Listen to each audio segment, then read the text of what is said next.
ओम शांति, ओम शांति, ओम शांति। आज बाबा कह रहे मीठे बच्चे, जितना समय मिले एकांत में जाकर याद की यात्रा करो। एकांत में जाने के लिए मतलब बहुत ज़्यादा गपशप करेंगे, बातचीत करेंगे तो सामने वाले की नेगेटिव ऊर्जा, क्योंकि देखिए इस समय हम लोग सब कमज़ोर हैं। ऐसा नहीं कि हम लोग बाबा के बन गए तो हम लोग बहुत मजबूत हो गए। बाबा सर्वशक्तिमान है लेकिन हम कमज़ोर हैं। हम बहुत सुंदर हैं लेकिन कपड़ा बहुत खराब है।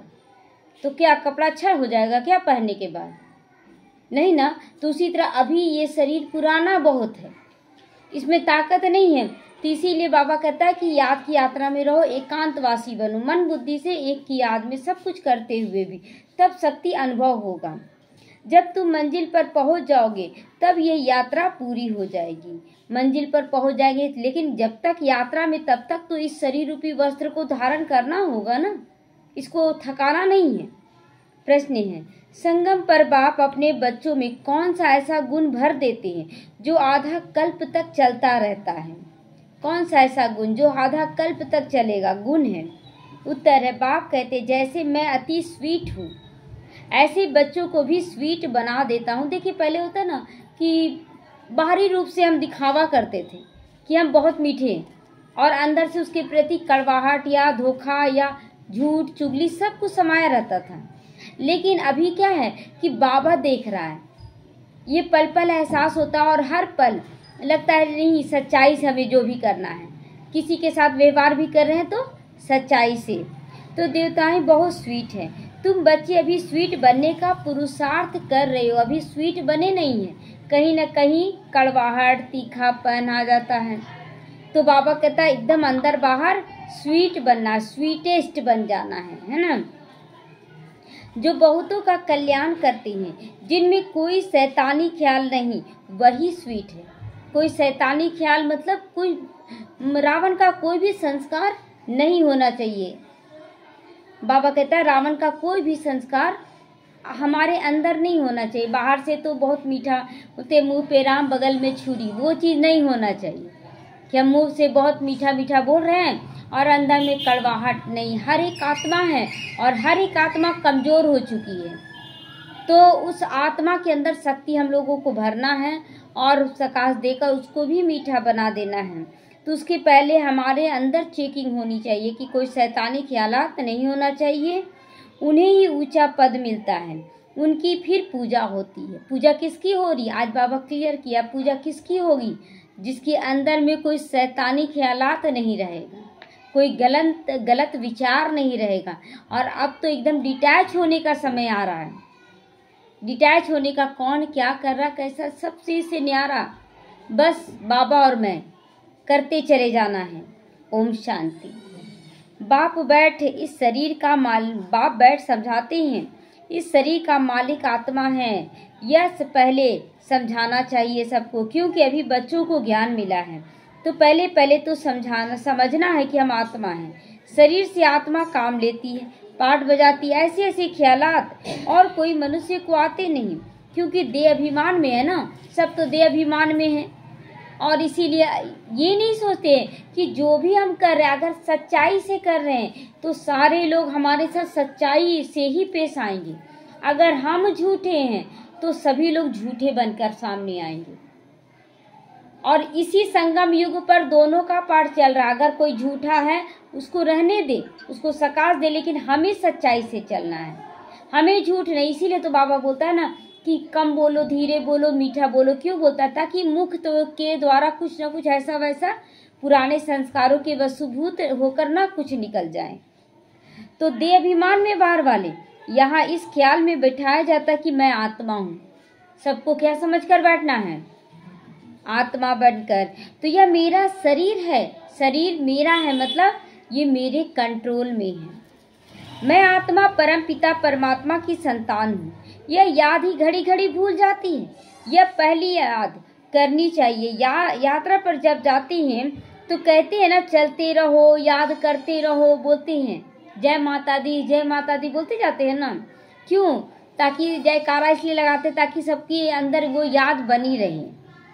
तुमको भी याद की यात्रा पे चलते रहना है, यानी याद करना है बाबा को, याद नहीं करते गोया यात्रा पर नहीं चलते। बाबा को याद नहीं करते गोया यात्रा पे नहीं हो तुम।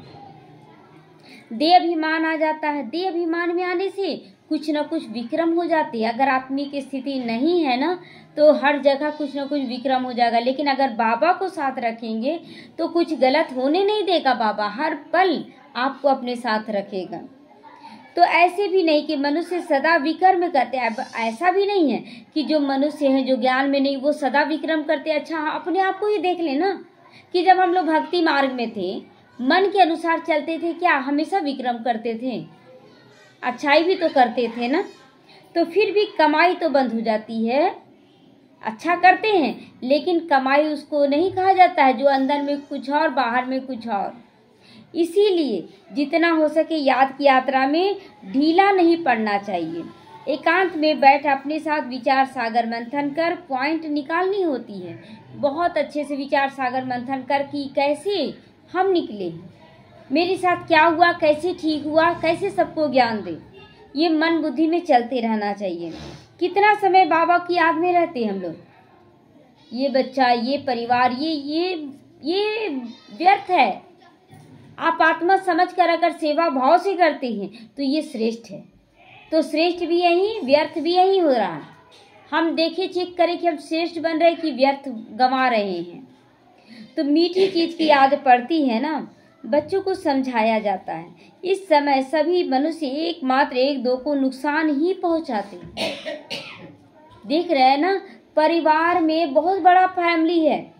देखने में तो बड़ा फैमिली है, एक आत्मा दूसरी आत्मा को देखना नहीं चाह रही। कोई भी किसी के साथ प्रेम से रहना नहीं चाह रहा, बस लेवता बने हुए हैं। और दो रिश्ता निभ रहा है लेने में। बस दो तो ठीक और नहीं दो तो किनारा करने लगते हैं। तो ये एक रावण का संस्कार है। तो इसको सुधारा कैसे जाएगा?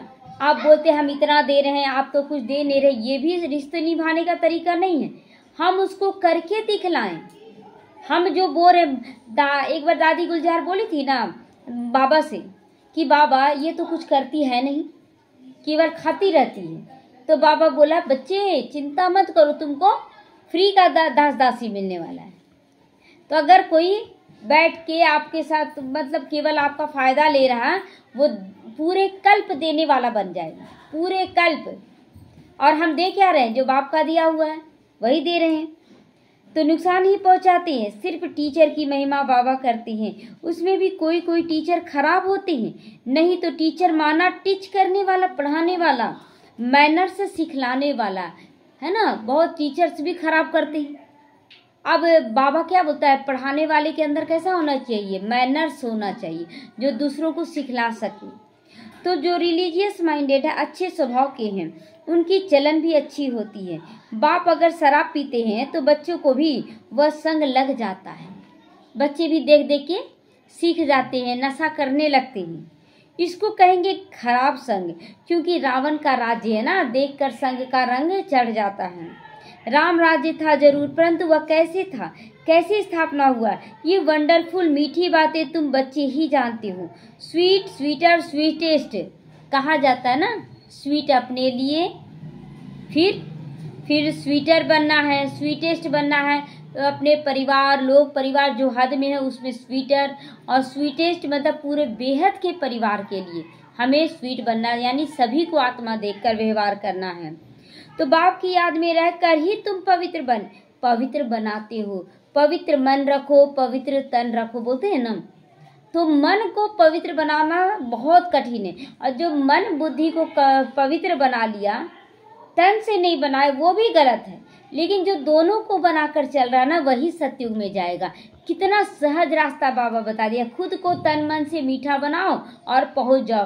क्या होता है कि जब हम लोग तो तन से मीठा हो जाते हैं और मन में भी मिठास है, लेकिन अचानक कोई आ गया, कुछ ऐसा कर दिया तो कड़वाहट फिर से जागृत हो जाता है। ये ऐसा किया, ऐसा कर रहा है, ऐसा कैसे कर सकता, बस हो गया, कड़वाहट आ गया।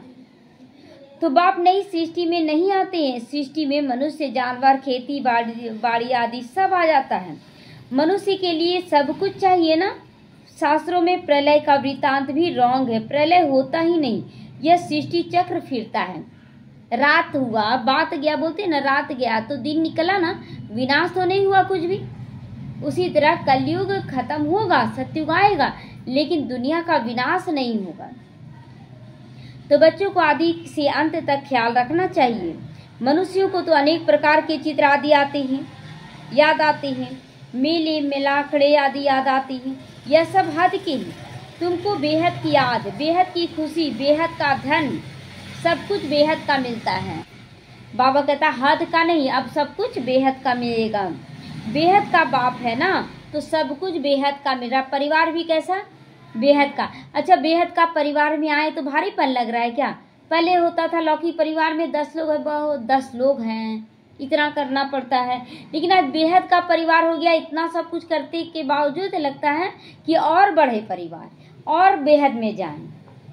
तो हद के बाप से हद का वर्षा मिलता है, बेहद के बाप से बेहद का वर्षा मिलता है। सुख होता है ये धन से, और धन तो वहाँ अपार होता है।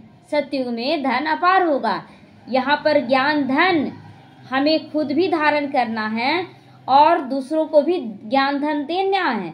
तो जब संस्कार हमारे अंदर अच्छा होगा तो दूसरों के अंदर भी सही संस्कार डालेंगे, तब वो धन जमा होता है और अच्छे से मिलेगा और हमको सुख देगा। लेकिन हम धन कमा तो रहे, धन ज्ञान धन दे भी रहे, लेकिन वो ठहरेगा नहीं, वो खर्च हो जाता है। इसीलिए बोलते हैं धन तो बहुत आता है, लेकिन एक हाथ से आता है, एक हाथ से निकल जाता है। यही कारण है। तो सब कुछ सत्व प्रधान है, वहाँ सब कुछ सत्व प्रधान है। तुम्हारी बुद्धि में हम सत्व प्रधान थे, फिर बनना है, यह भी तुम अभी जानती हो। तुम्हारे में भी लेकिन नंबरवार है। कोई स्वीट बना, कोई स्वीटर बना, और कोई स्वीटेस्ट बन रहा है। हमें बनना क्या है? स्वीटेस्ट बनना है, बेहद में आना है। स्वीट तो अपने आप में, हाँ हम बहुत अच्छे हैं, लौकिक या अलौकिक परिवार तक सीमित, सेंटर तक सीमित स्वीटर होगा, लेकिन स्वीटेस्ट हर एक आत्मा के लिए मीठा होना है, चाहे वो भक्ति मार्ग की ही क्यों ना हो। तो बाबा से भी स्वीट होने वाले हैं, वही उच्च पद पाएंगे। स्वीटेस्ट वह है जो बहुतों का कल्याण भी करते हैं। ये नहीं कि वो भक्ति में है तो वो नहीं, उसको नहीं ज्ञान दे सकते हैं, उसको भी कर्मों का ज्ञान देकर मीठा बना देना है।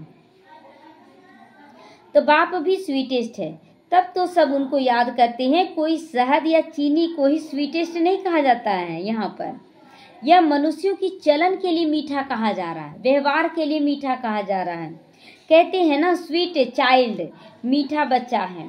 तो सतयुग में कोई भी शैतानी बात नहीं होती। यहाँ पर देखें कि क्या दिन भर में हम रावण के संस्कार के वशीभूत होकर चेहरा चलन करते हैं।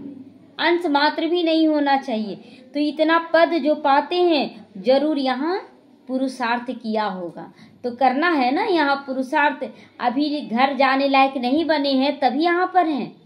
कुछ कमी है, ये नहीं कि हम बन गए हैं और नहीं बन पा रहे हैं, तो ये भी रॉन्ग है, कब शरीर छूट जाए। तो अभी तुम नई दुनिया को जानती हो। तुम्हारे लिए तो जैसे कल नई दुनिया सुखधाम होगी। मनुष्यों को तो पता ही नहीं शांति कब थी। कहते हैं विश्व में शांति होगी। अब बच्चे जानते हैं कि विश्व में शांति जब थी सो स्थापन होती जा रही है।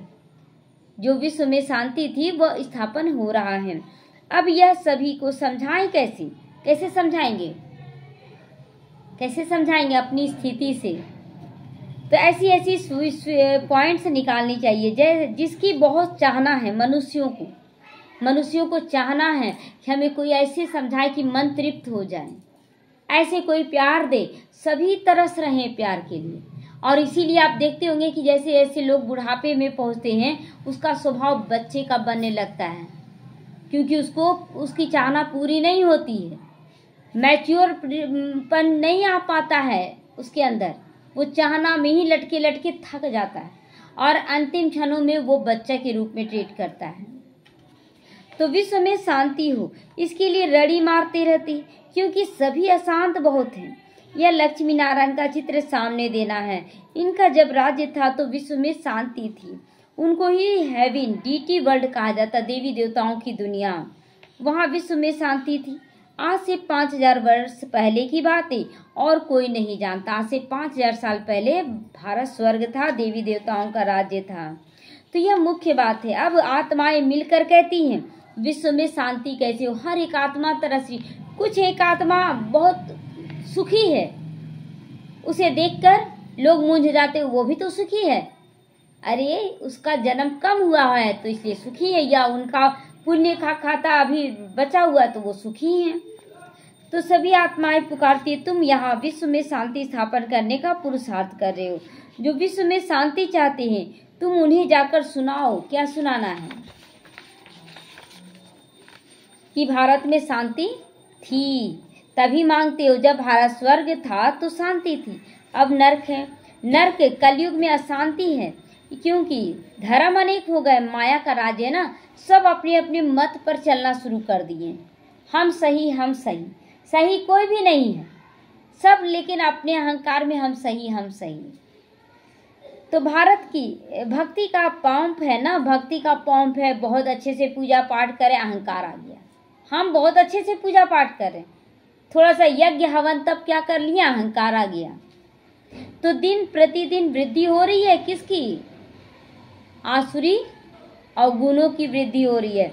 मनुष्य भी मेले मलाखड़े आदि पर जाती हैं, समझते जरूर कुछ सच होगा।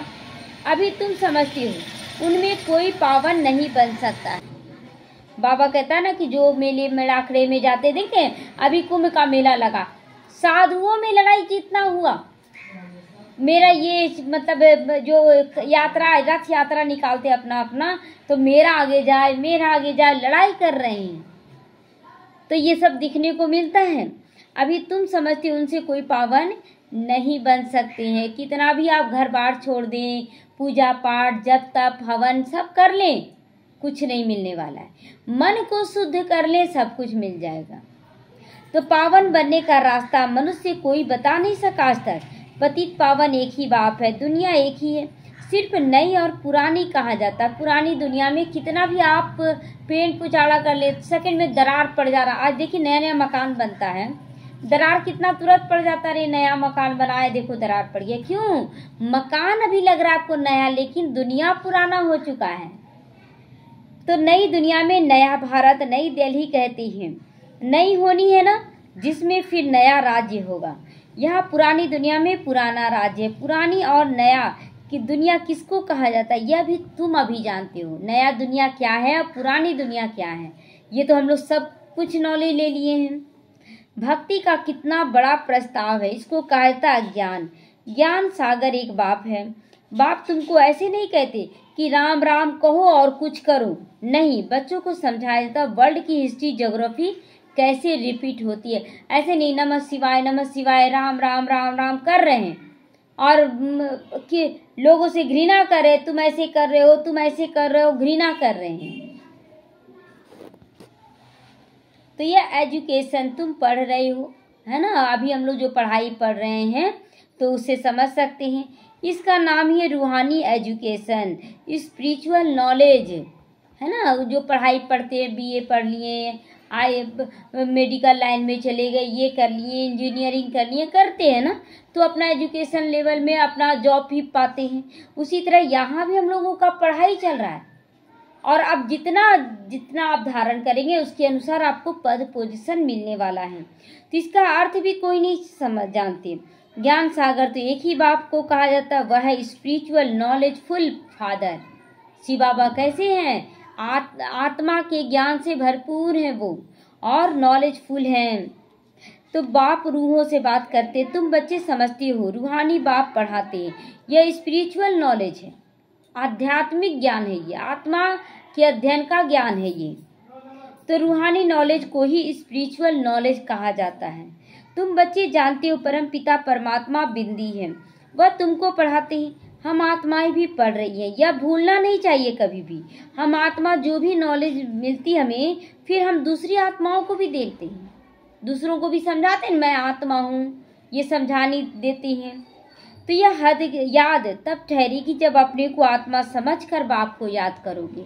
भक्ति मार्ग के अनुसार याद करना नहीं, हमें आत्मा रूप में, आत्मा बाहर से बाह्य मुक्ता से न्यारा होकर अंतर मुक्ता बनती, अंतर में अपने मन बुद्धि से बात करती रहती है। याद में बहुत कच्चे हैं, झट देह अभिमान में आ जाती है। देही अभिमानी बनने की प्रैक्टिस करनी है।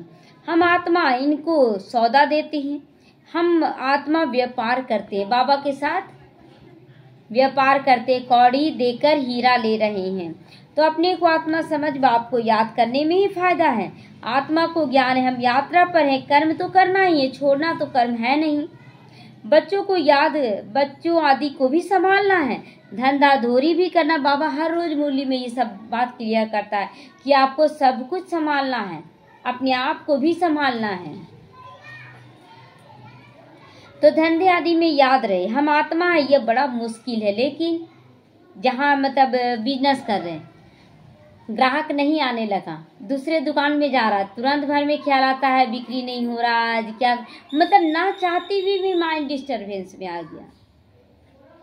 तो बाप कहते कोई भी उल्टा काम कभी नहीं करना। अब गुस्सा नहीं आना चाहिए, गुस्से से हम कुछ बोल दिए, किसी को चिंता ले लिए, तो ऐसा वैसा काम नहीं करना है। सबसे बड़ा पाप है विकारों का, वही बड़ा तंग करने वाला है। अभी तुम बच्चे पावन बनने की प्रतिज्ञा करते हो, उनका ही यादगार यह राखी बंधन है। राखी बांधते हैं ना, पवित्रता की राखी बांधते हैं लोग। अभी तो देखिए एडवर्टाइज में मोबाइल में निकालते हैं, तो रक्षाबंधन पर आता है कि बहन भाई को राखी बांधी। क्यों आ रहा है? केवल धन की लेन देन और कुछ नहीं, गिफ्ट की लेन देन। ये गिफ्ट चाहिए तब हम राखी बांधेंगे, यही ना हो रहा। लेकिन सच्चे दिल से ना बहन राखी बांधती है, ना सच्चे दिल से भाई राखी बांध। एक नियम के थ्रू, एक त्योहार के थ्रू ये सब रस्म रिवाज चल रहा है। तो आगे तो पैसे की राखी मिलती थी, ब्राह्मण लोग जाकर राखी बांध देते थे। आजकल तो राखी भी कितना फैशनेबल निकालते हैं, ऐसा राखी बांधना हमको तब तुमको ऐसा देंगे। लोग पहले ही बोल देते हैं, बंधाने वाला भी बोलता है और बांधने वाली ऐसा गिफ्ट दो तभी हम तुमको राखी बांधेंगे। तो वास्तव में ये सब अभी की बातें, तुम बाप से प्रतिज्ञा करते हो हम किसी भी विकार में नहीं जाएंगे, है ना। अब हमें निर्विकारी का राखी बांधना है कि को भैया विकारों का दान दे दो, है ना, मांगना है। तो आपसे विश्व का मालिक बनने का वर्षा लेंगे बाबा। बाप कहेंगे 63 जन्म विषय वैतरणी नदी में गोते खाए हो, अब तुमको क्षीर सागर में ले जा रहे। क्षीर सागर जहाँ दूध घी की नदियाँ बहेंगी, नदियाँ बहने का भरपूरता होगी। सागर कोई है नहीं, भेंट में कहा जाता है। तुमको शिवालय में ले जाते हैं, वहाँ था सुख है। अभी यह अंतिम जन्म है, हे आत्माएं पवित्र बनो। ये अंतिम जन्म है, अब पवित्र बनो। बाबा हे काहे लगाया, हे आत्माएं पवित्र बनो। तो हे दुखी हैं और दुख में गिर जाएंगे, इसीलिए बाबा कह रहा है हे आत्माओं अब पवित्र बनो। यही पवित्रता सुख शांति की जननी है। तो क्या बाप का कहना नहीं मानोगे? मानेंगे तो मन में भी गंदगी रहेगी क्या? अब गंदगी अंश मात्र भी नहीं। कभी कभी ऐसा होता है कि गंदगी है अंदर में लेकिन दिखता नहीं है, लेकिन उसको भी सूक्ष्मता से चेक करना है। तो ईश्वर तुम्हारा बाप कहते हैं मीठे बच्चे विकार में नहीं जाओ, जन्म जन्मांतर के पाप सिर पर हैं, वह मुझे याद करने से ही भस्म होंगे। कल्प पहले भी तुमको शिक्षा दी थी। बाप गारंटी तब करते जब तुम वह यह गारंटी करते हो कि बाबा हम आपको याद करते रहेंगे। इतना याद करते रहो जो शरीर पावन हो जाए। इतना याद करना है कि शरीर द्वारा कोई विक्रम हो ही नहीं, तुरंत कंट्रोल में कर ले, तो शरीर का भान ना रहे। सन्यासियों में भी कोई तीखे बहुत पक्के ब्रह्म ज्ञानी होते हैं, वह भी ऐसे बैठे बैठे शरीर छोड़ देते हैं। आज भी महात्मा बुद्ध का दिखाते हैं, ऐसे लेटे हुए हाथ रखे हुए और लेटे हुए शरीर छोड़े थे, क्योंकि थे वो ब्रह्म ज्ञानी, है ना। और कितने सारे उनका जीवन कहानी जब पढ़ते हैं सुनते हैं तो गुरु को भी वो पीछे छोड़ दिए थे। अंत में गुरु उनसे नफरत किया था एक समय, लेकिन जब देखा कि इसकी स्थिति बहुत पावरफुल है तो धीरे धीरे जितने भी गुरु थे सब उनके चेले बन गए। तो इसीलिए हम लोगों को भी डरना नहीं है, अपनी स्थिति को पावरफुल करना है। तो वो तो लेके चले महात्मा बुद्ध, गुरु तो छोड़ दिया कि तुम उधर जा रहे हो, लेकिन महात्मा बुद्ध ना प्रैक्टिकल अनुभव का ज्ञान देते थे, वो भी बहुत अच्छे से किए। तो यहाँ तुमको तो बाप समझाते और वहाँ तो वो कुछ समझाने वाला नहीं था, उन लोगों को। लेकिन अभी तो हम लोगों को बाबा समझा रहा है पावन बनकर जाना है। वह तो अपनी मत पर चलते हैं, वो भी अपनी मत चलाए थे। महात्मा बुद्ध भी गलती का एहसास बाद में हुआ था, लेकिन वो गलती किए थे वो लोग भी, क्योंकि देखिए गलती उन लोगों को भी नहीं देंगे, जान नहीं रहे थे ना। अभी तो बाबा हर बात क्लियर करके बता रहा है, तो अभी नहीं करेंगे तो ये महा गलती होगी। उनको गलती नहीं बोलेंगे क्योंकि वो उनको जानकारी नहीं था। जब जानकारी हुआ तो रियलाइज किए कि गलत हम किए थे, मतलब ज्ञान लेने के बाद भी गलत किए थे। तो ऐसे नहीं कि वह शरीर छोड़कर कोई मुक्ति जीवन मुक्ति में चले जाते हैं, नहीं, आगे फिर भी यहाँ भी हैं, परंतु बाबा कहते आते भी फिर यहाँ भी हैं, परंतु उनके फॉलोवर्स समझते हैं कि वो निर्वाण चला गया, निर्वाण धाम चला गया, यानी परम धाम चला गया। ऐसे भी वापस नहीं जा सकता, कायदा ही नहीं, ऐसे कोई वापस नहीं जा सकता है। झाड़ वृद्धि को जरूर पाना है, झाड़ वृद्धि को पाना है। अगर शरीर छोड़ें और सब परम धाम चले जाएंगे तो यहाँ झाड़ वृद्धि को कैसे पाएगा, कोई ना कोई निकलते चला जाएगा। लेकिन जितनी भी आत्माएं, पूरी आत्माएं यहाँ आएंगी, फिर बाबा आएगा और सबको लेकर जाएगा। तो अभी तुम संगम युग पर बैठे हो और सब मनुष्य हैं कलयुग में। तुम देवी संप्रदाय के बन रहे हो, जो तुम्हारे धर्म के होंगे वो आते रहेंगे, जो जिस गुरु परिवार में आने का वो आएगा ही, उसके लिए तड़पना नहीं है, वो नहीं है, वो नहीं। और जिसका जो संस्कार है उसको वो आकर्षित करेगा। जैसे आपके अंदर गुस्से का संस्कार है तो बाबा के बच्चों में भी जो गुस्से का संस्कार वाला होगा वो अपनी ओर आकर्षित करेगा।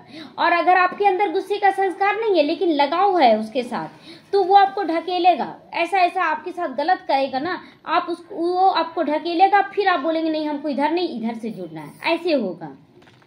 तो देवी देवताओं का वहाँ सीजरा है ना, यहाँ बदली होकर और धर्मों में कन्वर्ट हो गए हैं। वो अच्छा लगा उसमें जुड़ गए, वो अच्छा लगा उसमें जुड़ गए। अब सबका आना अपने आप होगा, हम अपनी स्थिति को बना कर चलें, फिर निकल आएंगे। नहीं तो वहाँ जगह कौन भरेगा, जगह बना हुआ है सबका। किस ग्रुप में परमधाम में जो आत्माओं का सिजड़ा दिखाते हैं तो एक ग्रुप बना हुआ है ना, ऐसे लाइन की इतना आत्मा यहाँ, इतना आत्मा यहाँ, तो वो जगह फिर खाली हो जाएगा ना। जो आत्मा जिस ग्रुप में है वो वहाँ जाएगी, बैठेगी, तो जरूर वह अपनी जगह भरने फिर आ जाएंगे। यह बहुत महीन बातें हैं, बहुत अच्छे भी आएंगे। जो दूसरे धर्मों में कन्वर्ट हो गए हैं वो अपनी जगह पे आ जाएंगे। तुम्हारे पास मुसलमान आदि भी आते हैं ना, बड़ी खबरदारी रखनी पड़ती है, झट जांच करेंगे यहाँ दूसरे धर्म वाले कैसे जाते हैं। इमरजेंसी में तो बहुतों को पकड़ते हैं, पैसे मिलने से छोड़ भी देते हैं। जो कल्प पहले हुआ है वही अभी देख रहे हो, बहुत विरोध करते हैं, आते हैं, समझते हैं क्या है और फिर उसका विरोध करने लग जाते हैं। तो कल्प आगे भी ऐसा हुआ था। तुम अभी मनुष्य से देवता, उत्तम पुरुष बनते हो। यह है सर्वोत्तम ब्राह्मणों का कुल। इस समय बाप और बच्चे रूहानी सेवा पर है, आत्मा की सेवा पर, शरीरों की सेवा नहीं। हमें आत्मा की सेवा करनी है। कोई गरीबों को धनवान बनाना, यह तो रूहानी सेवा है ना। गरीबों को धनवान मतलब जो संस्कार से गरीब बन गए हैं उसको धनवान बनाना संस्कारों से। बाप कल्याण करते हैं, बच्चों को तो मदद करनी चाहिए ना। अब बच्चों को मदद बाबा को देनी चाहिए कि हम भी अच्छे बन जाए, खुद को अच्छा बना लेना, ये बाप का मददगार है, मदद है। तो हमें वैसा मददगार बनना है। जो बहुतों को फिर रास्ता बताते हैं वो फिर ऊंचा पद पाते हैं। तुम बच्चों को पुरुषार्थ करना है, लेकिन चिंता नहीं, क्योंकि तुम्हारी रिस्पॉन्सिबिलिटी बाप के ऊपर है। बाबा कहते हैं ना, अपनी चिंता भी नहीं करनी है कि क्या होगा बाबा, कैसे हो, ये नहीं। हम अच्छा करते चले जाएं, बाबा खुद अच्छा कर देगा हमारे साथ। वो ऐसे भक्ति मार्ग में भी गायन है, दूसरों का दुखड़ा दूर करने वाले तेरे दुख दूर करेंगे राम, है ना। तो हम जब वो भक्ति में इतना विश्वास है तो यहाँ तो बाबा स्वयं है। तो पुरुषार्थ जोर से कराया जाता है, फिर जो फल निकलता है समझा जाता है कल्प पहले मिसल। बाप बच्चों को कहते, बच्चे फिक्र मत करो, सेवा में मेहनत करो, नहीं बनते तो क्या करेंगे, स्कूल का नहीं होगा, तुम भल कितना भी माथा मारो, कोई कम तुम्हारा माथा खपाएंगे, कोई जास्ती माथा खपाएंगे, है ना। बहुत ऐसे बच्चे हैं जो मीठा मीठा भी बोलेंगे और ले दे के वो अपने ही संस्कार में आ जाए, केवल आपसे ना खींचने के लिए कुछ आत्माएं आएंगी, हमको मिले कुछ इनसे, और उसके बाद लेते जाएंगे और उसके बाद फिर वही रास्ते में आ जाएंगे। तो बाबा ने कहा जब दुख बहुत आता जाएगा ना तो फिर आएंगे, कहाँ जाएंगे, आना ही है, एक ही हट्टी है। तुम्हारा व्यर्थ कुछ नहीं जाएगा, जो जो ले रहे हैं ना वो सब रिटर्न करेंगे, कल्प पहले पूरे कल्प के लिए वो रिटर्न करेंगे। इसीलिए अगर कोई आपसे ले भी रहा, लो पद्मा गुना ही ब्याज चढ़ रहा है तो व्यर्थ नहीं जाएगा। तुम्हारा काम है राइट बता देना, सही क्या है वो बताना, बाकी वो जाने। श्री बाबा कहते मुझे याद करो तुम्हारे विक्रम विनाश हो जाएंगे। ऐसे बहुत कहते, भगवान जरूर है। महाभारत लड़ाई के समय भगवान था, सिर्फ कौन सा भगवान था उसमें मूंझ गए, कृष्ण को भगवान बना दिए।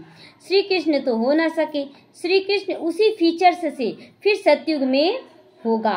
हर जन्म में फीचर्स बदल जाते, मतलब शरीर ना जैसे जो 16 कला संपूर्ण था उसमें अंश मात्र भी कमी आ जाएगा दूसरे जन्म में, तो वो चेहरा चलन तो रहेगा नहीं, अंश मात्र का परिवर्तन आएगा। सृष्टि अब बदल रही है, पुराने को नया अब भगवान कैसे बनाते हैं वह कोई नहीं जानता। अभी महसूस होता ना कि दुनिया वही, लोग वही, लेकिन हमारे संस्कार अगर अच्छे बन गए तो आप देखेंगे ना तो आपको लगेगा मनोरंजन अनुभव होगा कि वाह बाबा, मतलब कैसे जकड़े हुए थे हम भी निकल गए, अब इन लोग जकड़े हुए हैं, तो रहम आएगा, गुस्सा नहीं आएगा उन पर। तो तुम्हारा आखिरी नाम निकलेगा, स्थापना हो रही है, ये राज्य करेंगे, विनाश भी होगा, एक तरफ नई दुनिया एक तरफ पुरानी दुनिया। यह चित्र बड़ा अच्छा है। कहती भी ब्रह्मा द्वारा स्थापना, शंकर द्वारा विनाश, परंतु समझते कुछ भी नहीं। ब्रह्मा द्वारा स्थापना पहले हुआ, मतलब धारणा पहले की है ना, उसके बाद पालना कि कैसे हमें सबके साथ व्यवहार करना, पालना हुआ। उस अपनी बुराइयों का, जैसे कि कोई आया, आप भी ऐसे करते हैं, गुस्सा कभी कभी आ गया संगठन में, आप भी गुस्सा करते हैं तो विनाश किए नहीं, आज से गुस्सा नहीं करना है, क्या असर पड़ेगा। तो इसीलिए ये सीरियल नंबर से रखा गया ब्रह्मा विष्णु शंकर, क्योंकि अकेले रहना कोई बड़ी बात नहीं, संगठन में रहना बड़ी बात है। तो बाबा कहते फिर मुख्य चित्र क्या हुआ, त्रिमूर्ति का, ब्रह्मा विष्णु शंकर का। ऊंची से ऊंचा शिव बाबा, तुम जानते हो शिव बाबा ब्रह्मा द्वारा हमको याद की यात्रा सिखला रहे हैं। ब्रह्म बाबा को याद करो। योग अच्छा डिफिकल्ट लगता है, योग मतलब लगता है योगी तपस्वी की तरह बैठ जाए, याद में तो चलते फिरते याद करेंगे, तो याद अक्षर बहुत सहज है। बाबा अक्षर लवली लगता है ना, भगवान अक्षर लगता है अच्छा कि बाबा से अपनापन लगता है। गलत सही सब कर रहे हैं हम लोग, लेकिन फिर भी बाबा कहने से हाँ बाबा मेरे साथ है, तुमको खुद ही लज्जा आएगी। हम आत्माएं बाप को याद नहीं कर सकते, जिसने विश्व कई बादशाही मिलती है जिनसे, आप ही आपको लज्जा आएगी कि हम बाबा को याद ना करके क्या क्या याद कर रहे इधर उधर की बातें। तो बाप भी कहेंगे तुम तो बेसमझ हो, बाप को याद नहीं कर सकते तो वर्षा कैसे पाओगे, तो दिन रात लगा देना है ना बाप को याद करने में। विक्रम विनाश कैसे होगा, देखिए बाबा को याद करना ऐसा नहीं कि बाबा बाबा बाबा, ये रटना बाबा बाबा नहीं याद हुआ, आपको उनके द्वारा दिया गया संस्कार को याद करना पड़ेगा कि इस समय बाबा कैसे चलता, कैसे क्या करता। और जब हमारे संस्कार अच्छे होंगे तभी तो दूसरे सुधरेंगे। तो तुम आत्मा हो, मैं तुम्हारा परम पिता परमात्मा अविनाशी हूं ना। तुम चाहते हो हम पावन बनकर सुखधाम में जाएं, तो श्रीमत पर चलो ना। देखिए बाबा लाए ना कि श्रीमत पर चलो, केवल बाबा बाबा नहीं। मुझ बाप को याद करो, विक्रम विनाश होंगे। याद नहीं करोगे तो विक्रम विनाश कैसे होंगे। अच्छा, मीठे मीठे सीखी लेते बच्चों प्रति माता पिता बाप दादा का याद प्यार और गुड मॉर्निंग। रूहानी बाप की रूहानी बच्चों को नमस्ते। हम रूहानी बच्चों की रूहानी माता पिता बाप दादा का वो याद प्यार, गुड मॉर्निंग और नमस्ते नमस्ते, शुक्रिया बाबा शुक्रिया। धारणा के लिए मुख्य सारे, हर प्रकार से पुरुषार्थ करना है, चिंता नहीं करनी है, क्योंकि हमारा रिस्पॉन्सिबल कौन है, स्वयं परम पिता परमात्मा है। हमारा कुछ भी व्यर्थ नहीं जा सकता है। कोई ले जा रहा सोच रहा चलो ये तो सीधा साधा है, इसे खींच लेते हैं, यही समझते हैं सब। भोले भाले बच्चे हम लोगों को देखते हैं ना कि ये तो भोले भाले, इन पर ये तो बहुत सीधे हैं, चलो ले ले, जितना ले रहे हैं वो देंगे, पद्मा गुना ला कर देंगे। तो देना हुआ कि लेना हो रहा है, लेना हो रहा है ना, इसलिए अभी देते जाएं। बाप समान बहुत बहुत स्वीट बनना है, अनेकों का कल्याण करना है, इस अंतिम जन्म में पवित्र जरूर बनना है, धंधा आदि करते अभ्यास करना, मैं आत्मा हूँ। वरदान है प्रवृत्ति में के विस्तार में रहते, प्रवृत्ति का विस्तार देखते होंगे कि बहुत ज़्यादा परिवार में बड़ा परिवार है, उसको देखना उसको देखना, तो फिर भी बाबा क्या करा, प्रवृत्ति के विस्तार में रहते फरिश्तेपन का साक्षात्कार कराने वाले साक्षात्कार मूर्त बनो। यानी परिवार में रहते आपकी स्थिति ऐसी हो जो देख कर कहे ये विशेष है, ये अलग है, हम लोगों के अंदर ये संस्कार नहीं है, हम ये इतना नहीं कर सकते हैं, ये उनके मुख से निकलने लगे। प्रवृत्ति का विस्तार होते हुए भी विस्तार को समेटने और उपराम रहने का अभ्यास करो। मतलब लेके सबको चल रहे हैं, लेकिन ऐसी अभी देखिए घर में भी लोग बोलने लगे हैं, अच्छा है वो ठीक है, एकदम न्यारा भी रहती है प्यारा भी रहती है, मतलब टाइम पर अपना काम किए, सबसे हंसे बोले, अपने टाइम पर योग में बैठ गए, अपने टाइम पर मुरली क्लास आ गए, सब कुछ करके आ रहे हैं। तो इससे भी लोगों को लग रहा है मतलब लोग हमसे ना फंसे ना हम किसी में फंसे, तुम हमसे न्यारे रहो हम भी न्यारे हैं। तो ये स्थिति हम लोगों को दिखाना, ये नहीं कि परिवार आ गया क्या करें है, लेकिन हम मर जाएंगे तो आएंगे क्या, नहीं, अपने नियम पर चले। मेरा जॉब रहता तो अगर लौकिक जॉब रहेगा तो छोड़ेंगे क्या, तो बस ये जॉब है मेरा, हम कैसे छोड़ देंगे।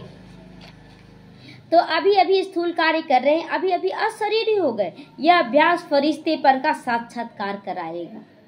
अभी परिवार में हंस रहे हैं बोल रहे हैं और अचानक योग का समय हो गया, तुरंत डिटैच होकर योग में बैठ जाएं। ये नहीं कि क्या करें, परिवार आया हुआ है ना, योग कर नहीं पाते, क्यों नहीं, आप कमजोर हो गए, आप उसका गुलाम बन गए, आपको अपने टाइम पर बैठना है, बाबा को याद करना है। तो ऊंची स्थिति में रहने से छोटी छोटी बातें व्यक्त भाव का अनुभव होगी, ऊंचा जाने से नीचापन आप ही छूट जाएगा, मेहनत से बच जाओगे, समय भी बचेगा, सेवा भी फास्ट होगी। अगर आप टाइम पर करते, आप मन बुद्धि को स्थिर करते, क्योंकि योग से ताकत मिलता है और आप योग में रहते हैं तो बहुत अच्छी रीति से आप परिवार को लेकर चल सकते हैं। तो सेवा भी फास्ट होगी, बुद्धि इतनी विशाल हो जाएगी जो एक समय पर कई कार्य कर सकते हो। जैसे 10 परिवार आए हैं घर में और आप बहुत स्थिति बनाकर सबके साथ व्यवहार कर रहे हैं, वो तो लेकर जाएंगे ना 10 कि हाँ बहुत अच्छा लगा, वो कहीं गंदगी निकाल ही ना पाए। अरे क्या करें, बाबा को याद करें, आप लोग भी याद करें, बाबा की मुरली सुन रहे आप भी सुने और काम भी टाइम पर सब कुछ करके दे दे। स्लोगन है, खुशी को कायम रखने के लिए आत्मा रूपी दीपक में ज्ञान का घृत रोज डालते रहो। ज्ञान का घृत रोज डालेंगे तो कभी भी आपकी लौ धीमी नहीं पड़ेगी। अव्यक्त इशारे, सहज योगी बनना है तो परमात्मा में प्यार के अनुभवी बनो। बच्चों से प्यार बाप का प्यार है, इसीलिए सदा कहते बच्चे जो हो जैसे हो तुम मेरे हो, ऐसे आप भी सदा प्यार में लवलीन रहो।